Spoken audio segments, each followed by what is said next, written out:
Hey everyone, and welcome to today's video. Today I have 4 brand new recipes for you guys to try out. These recipes were completely new to my family and they loved them, and we're sure that you will too. Giving credit where credit is due, I will leave links to the recipes down below in the description box. So let's get started.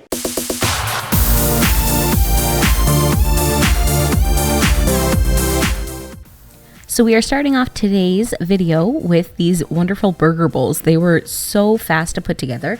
So I'm just putting on a half a teaspoon of salt and 4 teaspoons of garlic powder onto my 1 pound of ground beef that I have there. And you can put a little bit of oil in the pan if you wish to. I don't have any oil in there. But we're just going to mix this all up and get that cooking.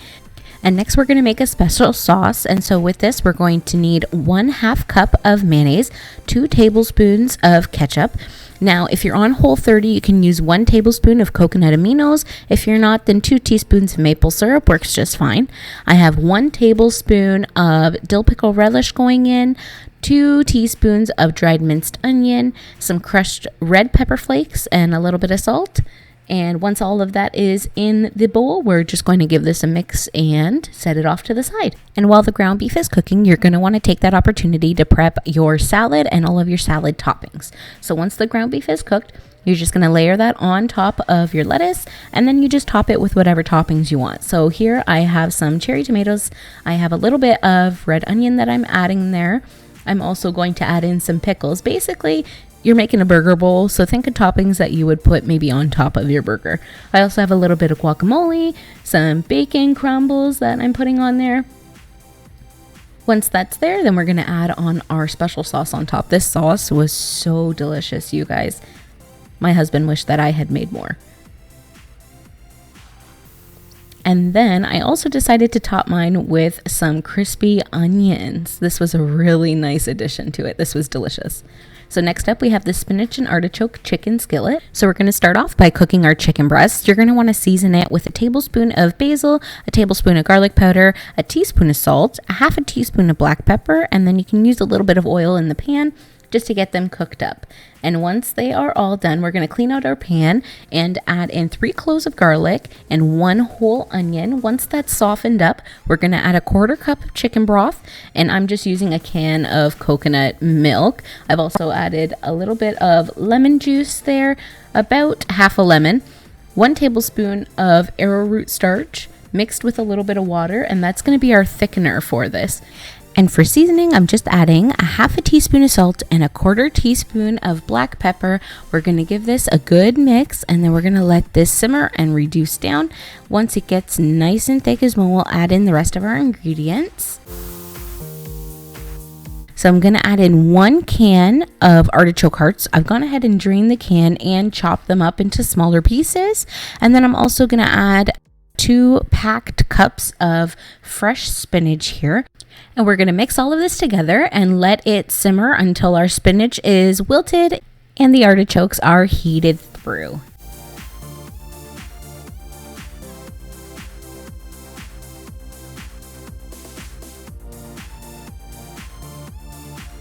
Now when everything is heated through, you're going to add your chicken back in. You can definitely add it in as whole chicken breasts with just the sauce on top. I chose to chop my chicken up and mix it in all together. That way more sauce covered more chicken. And this was super delicious, really, really good. Next up, we have baked chicken tacos. This one was probably my favorite dinner out of all 4. So we're going to start this dinner off by putting in about a tablespoon of extra virgin olive oil into a pan and about half a cup of diced onions. Just a small onion should do the trick. And we're going to let this saute until it becomes nice and soft. Then we're going to add in about 2 cups, I'd say, of shredded chicken that I had in my freezer. These are super handy for when you need quick dinners, friends. So now I'm just going to add in some garlic powder, some onion powder, some paprika, and some cumin as well. Just nice taco flavors going in there. The recipe then calls for 1 can of diced tomatoes and 1 can of green chilies.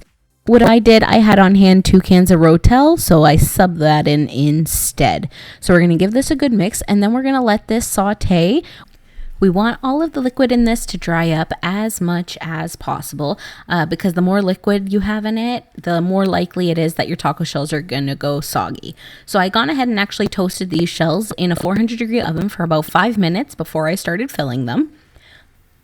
And I just have some refried beans here that I had made homemade, so I'm filling some of them with that, and then I'm going to go ahead and fill each shell with our chicken mixture. Once the shells are filled, you can top it with whatever kind of cheese you like. I just happen to have marble cheese on hand, so that's what I'm doing. Once these are covered in cheese, we're going to put them back in the oven at 400 for about 7 to 10 minutes, just so that the cheese can melt. And that is our dinner. I served it with a side salad there, and again, my favorite dinner.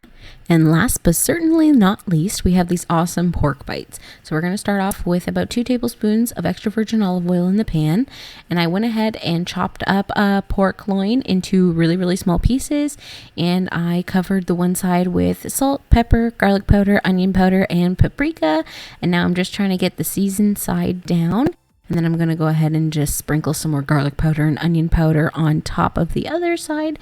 And our goal with this is to get a nice crispy crust on all sides. And in order to achieve that, I'm just leaving the meat in the pan until I notice that it's starting to get crispy. And then that's when I go ahead and stir it.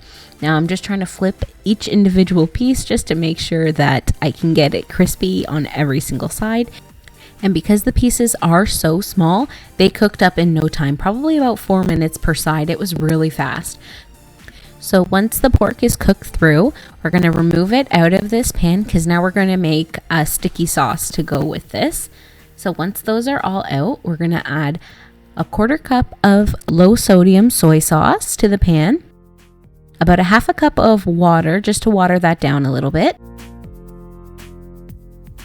I have a tablespoon of lime juice, 3 tablespoons of brown sugar for some sweetness. I shredded up 1 tablespoon of frozen ginger that I had, and I also added in 1 small onion. I'm going to give this a good mix to incorporate all of the ingredients, and we're going to let this saute and simmer down just until it gets nice and thick. At this point, you can actually go ahead and add any additional seasonings that you want to, that you think your family will really like. I did end up adding a little bit of garlic powder just because we really like the flavor of it. Once it's nice and thick, we're going to go ahead and add our pork back into our pan, and we're going to give that a good mix to make sure each piece is coated in sauce.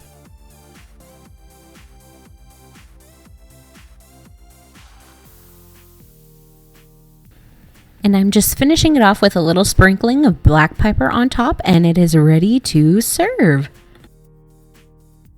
I went ahead and served the pork over a bed of jasmine rice and topped it with some scallions just for color.